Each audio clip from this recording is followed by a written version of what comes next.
Rob, let me know when. So welcome everyone to our second Witness Stones presentation of the program year. So I wanted to begin by just reminding everybody what the Witness Stones Project is about. And it's about restoring the history and honoring the humanity of enslaved people who helped build the communities in Connecticut, including the towns that now comprise what was the town of Saybrook, which is Chester, Deep River, Essex, Westbrook, and Old Saybrook. And today we're delighted to have Don Peralt here, who teaches a course in local history at Valley Regional. And he's brought some of his students to talk about what they've learned about the history of slavery in our community here. And also, before we begin, I just wanted to point out that two of the founder and one of the directors of the Witness Stones projects, Dennis Colleton and Liz Lightfoot, are sitting here in the audience as well. And thank you, Dennis and Liz, for all your support and your help in this project. So without further ado, I'm going to introduce Don Peralt.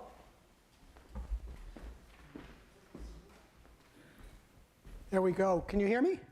Good. I'm never without words, and I think that's part of being a history teacher. But I have to tell you, and I know this has nothing to do with this morning, but what just made my day is my oldest boy just graduated from college, and he 22. But my son spent 3 weeks in NICU, and just the most wonderful person in the world is Peggy Tuttle, who took care of him for 3 weeks of his life and saved his life, and we love you. So thank you.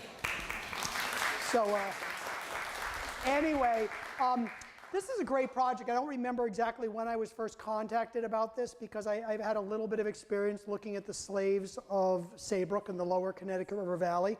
But we took up the Witness Stones project in a very different fashion than others have done. A lot of the Witness Stones project will often look for these enslaved individuals and kind of from a grassroots level, uncover them and develop them. For us, it was so different because a lot of the enslaved individuals of Saybrook had already been discovered. And as you know, your church here has done a great amount of work with Violet. It's really remarkable. Jim has done amazing work. And I'd like to say a lot of that is dogged research and getting into the archives. I think some of it's serendipitous. Sometimes that's the best thing when all of a sudden you discover something. In our class this year, along with Liz helping us out, Liz Lightfoot, we did a lot of work with looking at, the introduction of slavery as a result of the Pequot Wars. We went up and watched as these towns developed with the West Indies trade, which really brought such economic prosperity and also brought slavery to the area. And then at that point we brought the shipbuilding, and then we started to kind of dig Potapog into this. And we found some neat things from us. We had a finite amount of time, and we want to talk to you about some of this morning. Grace again Grace Lunds, who's going to talk in a moment, looked at the West Indies trade's impact upon slavery in Saybrook. She's going to give you a nice little overview on this.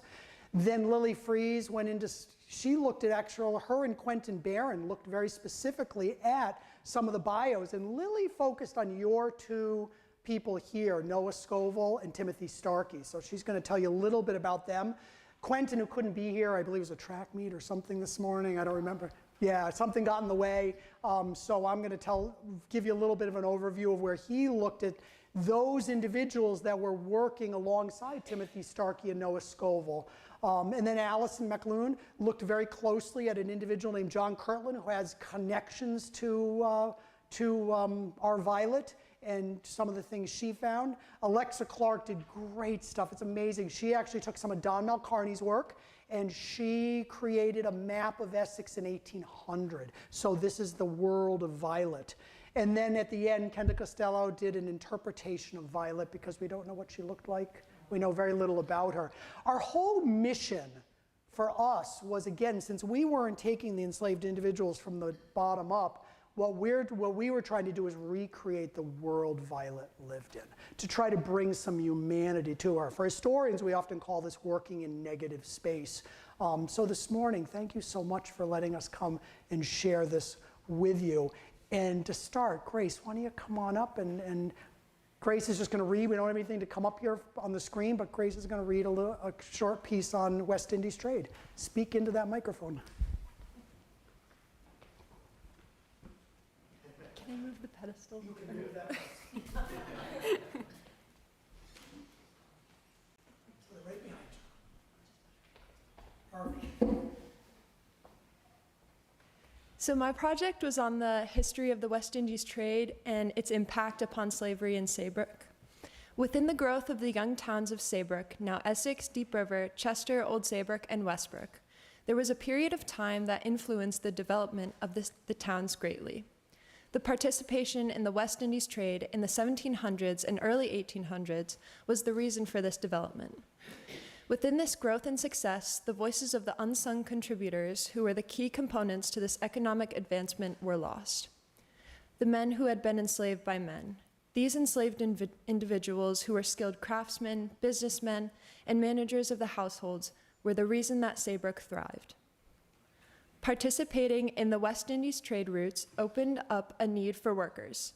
This labor shortage was solved by the purchasing of slaves from the West Indies.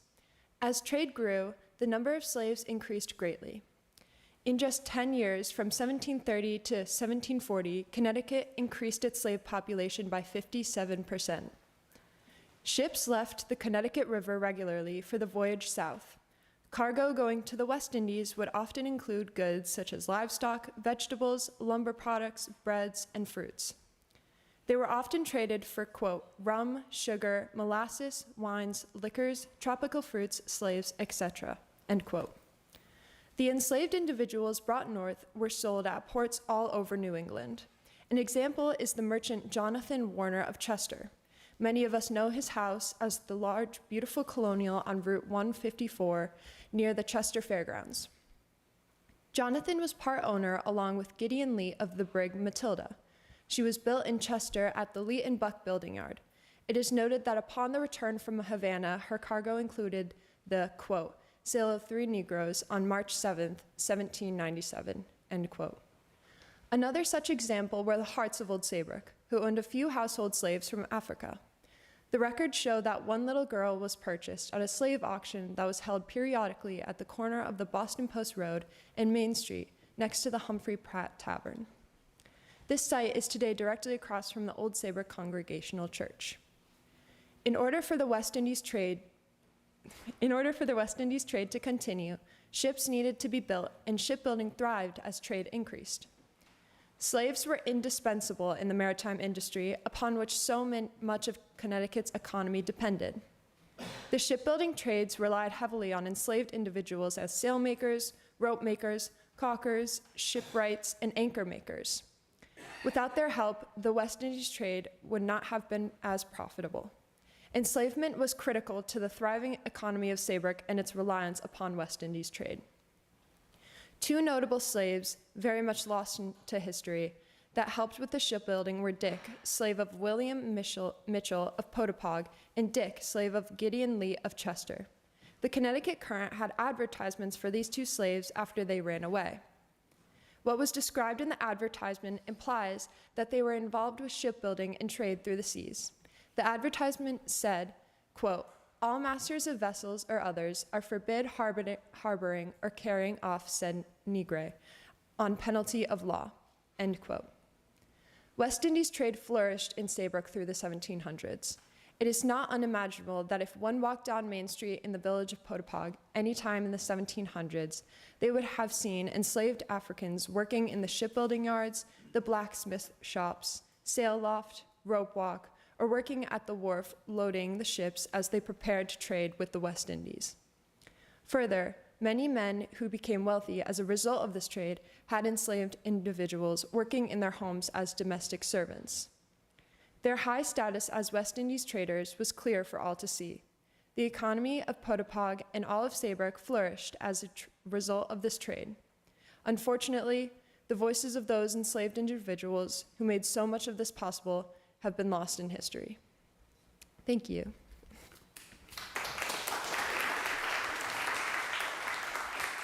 Great. Thank you, Grace. Before we go to Lily, I want to just share with you some work we also did. Let me just bring this up. I had a group, I was very lucky this year to have within our classes, we had a group of special needs students that would come in more for the socialization aspect. And I had them working on these particular lists here, and let me just bring this over a little bit. I was lucky enough many years ago to have discovered a lot of these enslaved individuals within Saybrook. And what I had these students do was I had them go through, with my help of course, and determine who we believed based on the master, which today that's an old term, but the person who was enslaving the individual, those that were from Potapog. Then we looked at those corresponding with the time Violet lived, and what we were trying to do was create, in terms of the brown color, who Violet might have interacted with, who she might have seen, who she might have felt a certain kinship with. I wanted to show you very quickly, just, when we talk about Potapog and Saybrook, and again, Saybrook is Westbrook, Chester, Deep River, Essex, and Old Saybrook. Just look at the list.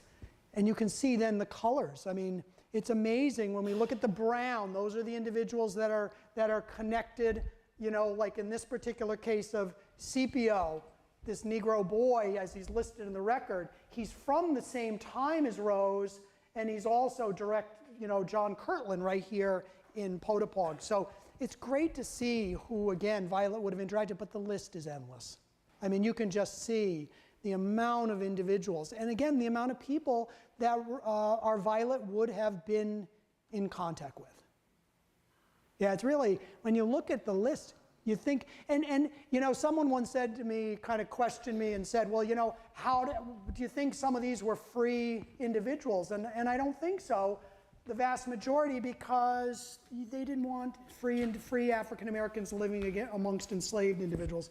I think St. John's is really on the right track with this, because if anybody saw the most recent issue of Connecticut Explored, which just came out 2 days ago, the entire big section of it is all focused on Connecticut and the West Indies trade and enslavement. So you're so timely here. The guy that wrote this, a guy named Matt Warschauer, he's a great historian. Whenever they write articles like this, it means a book is coming out. So I think that's going to be good, and I'm hoping he does some of the work you've done. He's a great historian. He and I were actually, I was lucky enough to share an award with him from the New England History Teachers Association 10 years ago for the work we had done on slavery, and I'm really excited to see. So now I'm going to have Lily come up, and she's going to talk to us about your Timothy Starkey and Noah Scoville and what she was able to find out. And give me a second, Lily.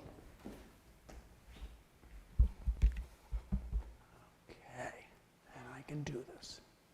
Sorry about this. Whoop, you'd think I know how to run this? Okay, so wait, we're done with that. We'll shut that. We can shut that for a moment. Well, thank you guys for having me today. For my research, I just did a little bit of research on Noah Scoville and Timothy Starkey, and they were two prominent members of the church. I'll wait till he pulls up the slideshow, but thank you for having me here today. There we go. I knew I could do this. Okay. You tell me when to fast forward. You can skip forward.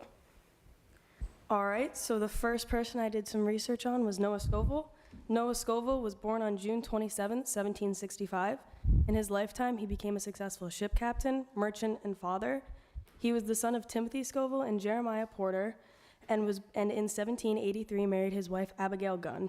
2 years prior, in 1781, he became the first lieutenant of the privateer brig Sampson, which was located in East Haddam. This began the start of his career. As Scoville became more experienced, he also became very prominent in West Indies trade for the residents of East Haddam, working under General E. Champion. In 1790, Scoville purchased his own brig, known as the Wealthy Anne, and was able to participate in West Indies trade in his home port of Essex. His boat took frequent trips to the West Indies, and at the age of 56, Scoville died on August 30th, 1821. And then the second person I did research on was Timothy Starkey. And Timothy Starkey was born on March 21st, 1765.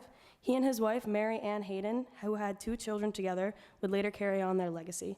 Starkey was well known around town for his partnership with the Haydens, as well as being a notable ship owner and financer. He resided in downtown Essex, establishing many important features of Essex, including New Street, now known as Pratt Street, as well as Ferry Street, which was laid directly on his property. When Timothy passed away in 1849, he left $8,000 shares of 3 vessels to his wife, Mary Ann Hayden, as well as $44,417 of estate wealth in Essex. The 3 vessels that he partly owned were called Scene, Orphan, and Jane E. Williams. And then the rest is Quentin's. Yeah, this is Quentin's. I will tell you, we also did some work in our class of the Underground Railroad, which for many know, it ran right through Westbrook, Chester, Deep River. I don't believe Essex and Old Saybrook wasn't exactly friendly to, even though they had some abolitionist meetings, wasn't exactly friendly to the cause. And I think it's kind of interesting because Jim found some interesting connections with Noah Scoville to East Haddam, maybe the whole connection of violets running away. And so I really think there might be some research later on, Jim or someone might be able to uncover, there might be some abolitionist sympathies amongst that person in East Haddam who eventually went up to Northampton. So I think Violet's story is still there's a lot more to be told. Our other student, Quentin Barron, who couldn't be here this morning, he actually did some great work in which he looked at the connections. Probably not that great. Connections to the Episcopal Church, and then from the work, and you can see some of these individuals involved here, and then he talks about how Starkey's mentioned in a number of documents and so forth. So he worked really hard to make this connection with Timothy Starkey and Noah Scoville, which is not hard to do. For him, it was really great research. For Jim, who's done so much of this already, he knows this connection here. But then what Quentin did also that was really great was he looked at these merchants of Saybrook. And again, he was really working to try to make that connection of Violet's world, other merchants that would have been working with Timothy Starkey and Noah Scoville at the time. And I'm not going to read through all these completely, but we all know the great General William Hart of Old Saybrook, the Hart House. And then we have Samuel Hart here, also ship owners, merchants heavily involved. And we know the Hart family of Saybrook is doing work on this right now with the Witness Stones Project and how involved the Harts were in owning slaves, to Captain Elijah Hart here also. People don't know that these Hart connections go all the way to, Samuel Colt with the firearms was married to a Hart. So there's great connections. Then this William Mitchell, I think there's a lot of work still to be done on William Mitchell. William Mitchell is one of our Potapog connections here, and he's very actively involved. And when you look at the people he's involved with, Jonathan and Phineas Warner, who were slavers, minor slavers in Chester, meaning they would go down with their West Indies cargo. If they wanted to make an extra dollar, they'd go to a slave auction down there, bring a few enslaved individuals back. We have the records of this. William Buck of Chester, Pardon Stevens, Benai Dennison. These are all very active merchants in shipbuilding. And I think, again, this is the threads that tie all of this together for us. Seth Warner's another fascinating character, fought in the Battle of Lake Champlain, fought with Benedict Arnold, big person in the American Revolution, and then afterwards gets very actively involved in West Indies trade, lost at sea. But again, slavery is all, and these are David's brother, David Warner. What I find really fascinating when we're looking at so much of this is today we think of Chester, Essex, Old Saybrook as separate communities, but they're not. They're all they're all Saybrook, and they're all working together. So all of these merchants and mariners are all doing business together, even though there's a little port up in Chester and a port in Essex, but they're all doing business with one another, and they're all helping one another out. And like Jim actually found in some of them, you're going to see they're all doing business together. I mean, the records are all intertwined. This one owes this one money, and so forth. And I think Jim actually, someone found where they're actually suing one another. Very litigious. And then he was actually able to find from the records, and this particular one was the 1790 census, I believe. It doesn't show there completely. But in the 1790 census, we can see those individuals that he researched and the number of enslaved individuals that they owned. So again, I don't think it would have been unlikely to walk down Main Street in Potapog when Violet lived here without seeing, enslaved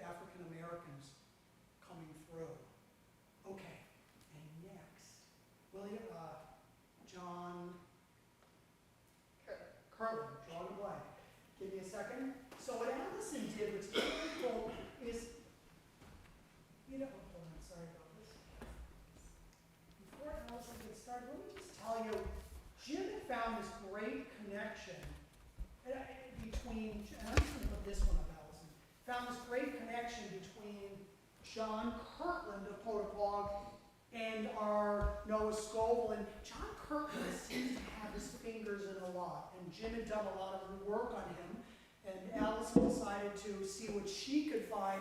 And I have to tell you, other than Samuel and Willoughby Lynd of Old Saybrook, John Kirtland's your largest slave holder. So Allison dug right into the records, and let's hear what she had to find. Hi. So as Mr. Peralta just said, I did my research on John Kirtland. So John Kirtland was born sometime between 1703, 04, and 1710 to John Kirtland Jr. and Temperance Buckingham. Temperance Buckingham was the daughter of Reverend Thomas Buckingham and Hester Hosmer. John Kirtland Jr. was first mentioned in 1703 by Saybrook Public Land Records when he was recorded as a smith. It was around then that he married Temperance. John Kirtland III was the second child of the two, with an older brother Hector and a younger sister Temperance. It was John III that would go on to learn his father's trade as a blacksmith, becoming a very successful man in the area due to his business. By the time of John Kirtland III's death in 1787, his will listed a large quantity of blacksmith tools. The ones listed are smith tongs, small hand irons, large hand irons, 4 steel yards, an old iron, trammel, old iron chains, iron crowbars, fire shovels, and tongs. We also know that during John Kirtland III's lifetime, he, at one point in time, had owned up to 9 slaves, 3 of which were mentioned specifically in his will. He owned 5 females, Mana, Nani, Phyllis, Rose, and Tamar. These 5 would have most likely spent their time doing household chores for the Kirtland family. Maybe he wanted them in the house to show off his wealth for the people of the town, so they would know how successful he was. Kirtland also owned 4 males, Cato, Caesar, Scipio, and Eliakim. These men would have either spent their time working on the farm doing work to produce the products for Kirtland specifically or his involvement in the West Indies trade, or they would have been working in Kirtland's blacksmith shop during the day. There's a good chance that on most days, 2 or 3 of the men would have been on the farm, while the others would have been in the blacksmith shop. The slaves that would be working in the shop would probably have been very well trained in the knowledge of blacksmithing and most likely handled everyday affairs. There also could have been a connection between Phyllis and Rose to Violet. They could have been the ones sitting in church with her and the ones next to her. When John Kirtland died on February 5th, 1787, his will mentioned 3 slaves, one being Cato, specifically, quote, a Negro boy named Cato, end quote, listed as $350 assumed. Kirtland also willed his female slave Rose to his wife, written as, to my wife, my Negro girl called Rose, end quote. He then mentioned Tamar twice, once in his inventory at the start of the will, where he recorded her as worth $500, and then again later where he writes that upon his death she would be let free. Based on how many blacksmith tools listed in his inventory and will, we are given an idea of how much work these slaves would have been doing during each day. Kirtland would have had an active blacksmith business and farm. Both would have had some connection to the West Indies trade. That is most likely how Kirtland made a lot of his money. Kirtland's agricultural products and livestock would have most likely gone down to the West Indies, and the work he did as a blacksmith would have most definitely supported the building yards in the area. We were able to infer that Kirtland was very successful simply because of how many slaves he owned. Kirtland was probably one of the only people in the area with so many slaves, making him a very successful businessman of the time. Thank you. Thank you.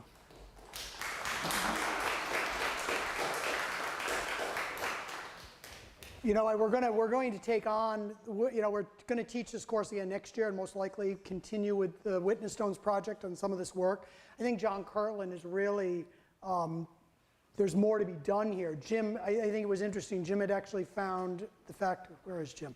That he died. He was bankrupt when he died. Yeah. That's why Phyllis was sold. And amazingly wealthy, but one of the things we know from history is that so many of these enslaved individuals, they would have just, rented them out. They would have we see contracts. Matter of fact, Essex Historical Society has a great contract for an enslaved individual being kind of, rented out to someone for a set amount of time. I really think that could be the case here with John Kirtland, because that's an awful lot of girls to have working in your home. That's even an awful lot of men to have working in your blacksmith shop. And with all of the wealth in this area, I'm sure those domestics could have been rented out, and as well as the men probably in the shipyards. It's hard to say, but I mean, I don't know. I would think a lot of those documents would be in the Saybrook records. They're just a matter of finding them at some point. It's hard to imagine the inhumanity when we think of these as almost like tangible, you know, but they're people. They're people. Yeah, Dennis. Yeah, Don, if I could just add, you know, each household was a means of production. So people were making, you know, women were making cheese, they were making tallow, they were making cloth and things like that. So you could have a house full of women who were making money for the house. Probably for the West Indies trade, no less. Yeah. Exactly. So a lot of what was going on the ship was things like, you know, shucking peas and putting them in a barrel or something like that. So having that many domestics to me means, Could be that also. Absolutely. means money. Yeah, yeah. So now, Alexa Clark did a great piece that we don't have on the screen. But Alexa, come on up. And this is great research. Hold on, let me just go here for 1 second. I think we're going to be done with this for the moment. Before you get started, let me tell you first what Alexa did is, and I'm going to let her talk about the process. We were really fascinated by what did Potapog look like at the time of Violet. This is another area I think we're going to be able to do some more work with. Go ahead. Here, I'll hold that. You can talk. You want to go up to the podium so you can speak from your notes? Thank you. So, hi everyone. My part in this project was to create a visual piece to represent the houses in downtown Essex and the surrounding area to show where Violet might have visited. Overall, I found just over 30 houses in the Essex area that were around before 1802, many of which are still standing or modified to still be standing today. Here is a map I created and labeled, showing each house's location with corresponding numbers, along with creating a chart to correspond with those numbers on the map, showing the owners of the houses and when they were built. Almost all the information I was able to gather came from the book Houses of Essex by Donald McLaren. Mulcarney. Thank you. I went through each house that was listed in the area and created a map to represent each house relevant to the pre-1802 period. I designed this map by using the roads that we all currently drive on and use, then labeling the house's locations. If you look at the map, you can find the small red numbers representing each house. All the numbers listed on the map correspond with the chart I created, listing when each house was built, along with the owners around the time of our Violet. So I think next year we're going to probably take some of these houses and start to, not only match them up with some people we know are enslaved individuals, but they might be, again, looking at the size of the house and the location, we might end up being able to dig a little bit deeper into this. So we're kind of excited. And I'm guessing Alexa got a little help from her. Tell her who your grandmother is. Sharon Clark and Herb Clark. Yeah, so I'm sure they got a little help on this project from them. But anyway, good. Very nice job. Okay, you hold that for a moment.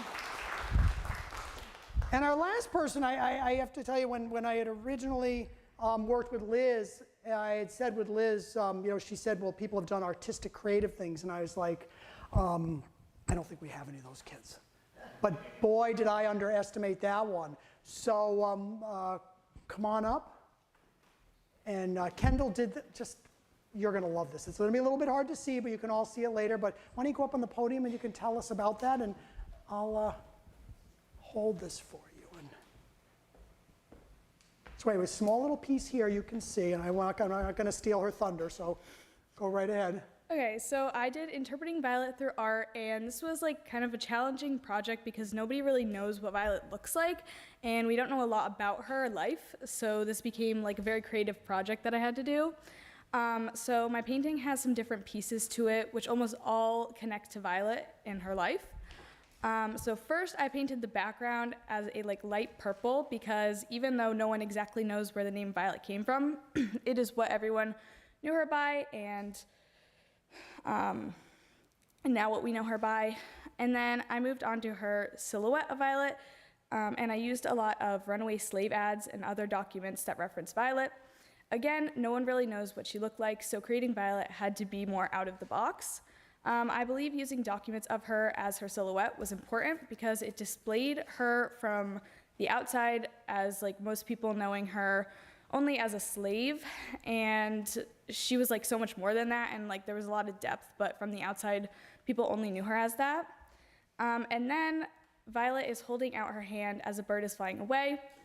The bird symbolizes her running away to her freedom and wanting to like have peace and be free. The bird also ties into the Witness Stones Project symbol of a black bird. And finally, the bird is flying up to a treehouse with another bird in it.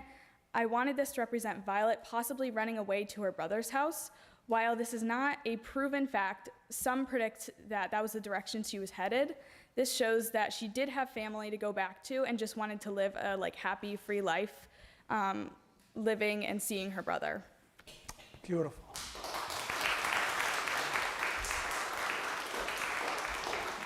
So I'm going to encourage, we'll hold that because later I'm sure people are going to want to see it. Perfect, Kendall. Boy, did I underestimate the artistic ability. Isn't that great?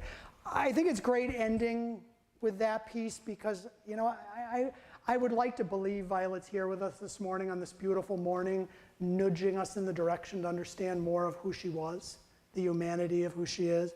And I think we're going to, again, do more research in the future on this.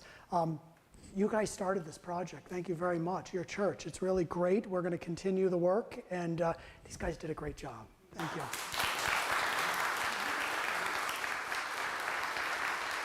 Do you have any questions for myself or even Dennis and Liz on the Witness Stones project as they're working? I know where's the gentleman from Saybrook? In the back, they're doing the same project right now in Old Saybrook, a teacher from the middle school. And so this is really wonderful stuff. But any questions we could? Yeah, go right ahead. What was the inset map at the lower corner of the? Alexa, on the bottom of your little poster. It was down towards Old Saybrook on Middlesex Turnpike. Thank you. Good. Yeah. Where did Violet's brother live? Oh, Jim, you got to help us with that one.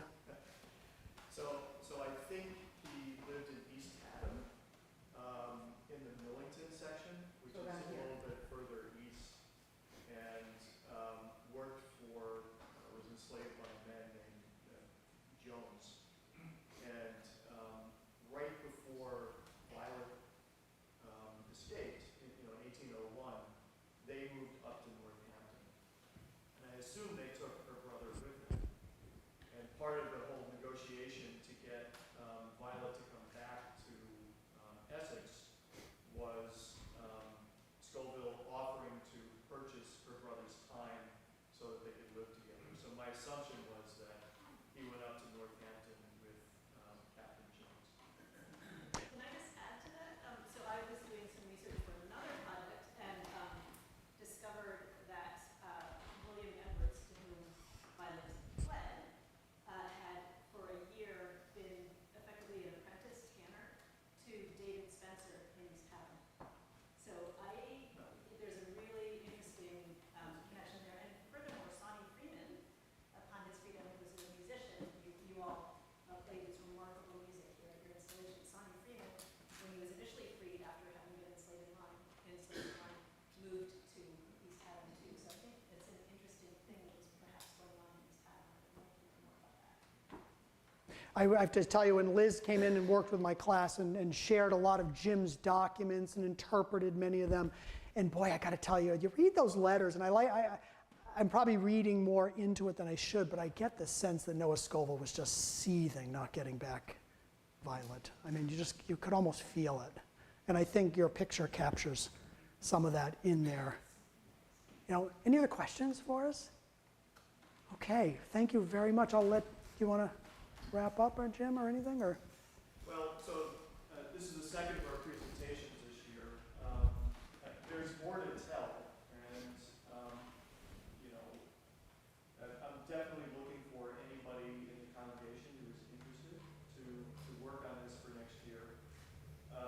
There's a number of different ways that this could go. The Scovilles hired a man named Frank about 10 years after Violet, who worked in shipbuilding, and we could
great stuff going on.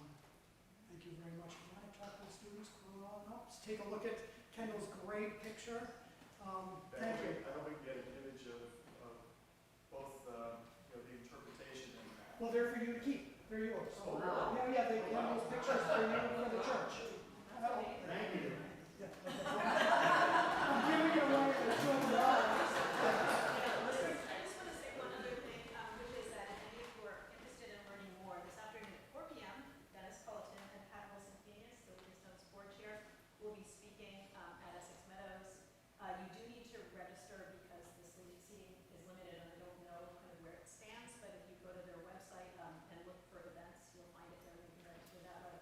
But Sonny Freeman's music will also be played, and I am so grateful to you all here at the church for discovering this music that had been in an archive at Trinity College for 200 years. You can explain the story, but it's phenomenal. And Livingstone's mission is to restore the history and honor the humanity of the enslaved individuals who helped build our communities. And I think you can't feel that humanity so viscerally when you hear his remarkable music, which Anthony Kendall, your music director, arranged, and it is a quartet will be performing today, thanks to him and you all for finding that remarkable sheet music. So anyway, 4 p.m. if anyone's interested.